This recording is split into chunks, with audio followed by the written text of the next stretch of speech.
प्रदीर्घ काळापासून मागणी होती जातनिहाय गणनेची, तर त्या संदर्भात आज सरकारने निर्णय घेतला की जातनिहाय गणना केली जाईल। आज देशाकरता सुवर्ण दिवस आहे।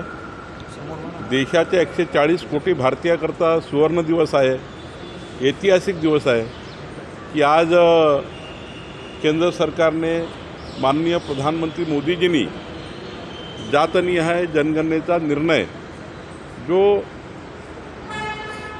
7 दशकापासून मागणी होती, म्हणजे महामानव डॉक्टर बाबासाहेब आंबेडकरांचं संविधान SC ST आणि इतर एवढंच या ठिकाणी जनगणना त्या काळामध्ये व्हायची, पण संविधानाने या ठिकाणी SC ST आणि अदर्स म्हणजे संपूर्ण असंच त्या ठिकाणी जनगणना करण्याचा त्या काळामध्ये निर्णय होता।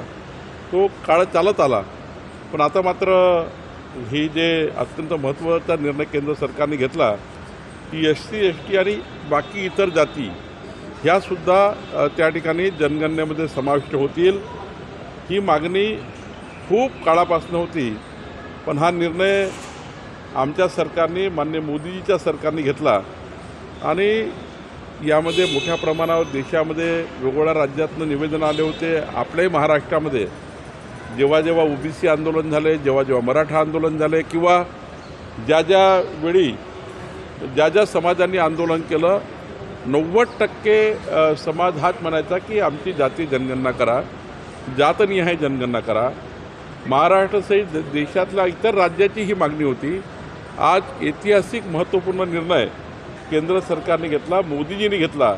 मी महाराष्ट्राच्या 14 कोटी जनतेच्या वतीने एक जनतेची हृदयाची मागणी, सर्वसामान्य जनतेची मागणी ही या ठिकाणी पूर्ण झाली, त्याबद्दल मी खूप माननीय मोदींचे आभार मानतो। काँग्रेस पार्टीने कधीही जातीय जातगणना याबद्दलचा विचार केला नाही।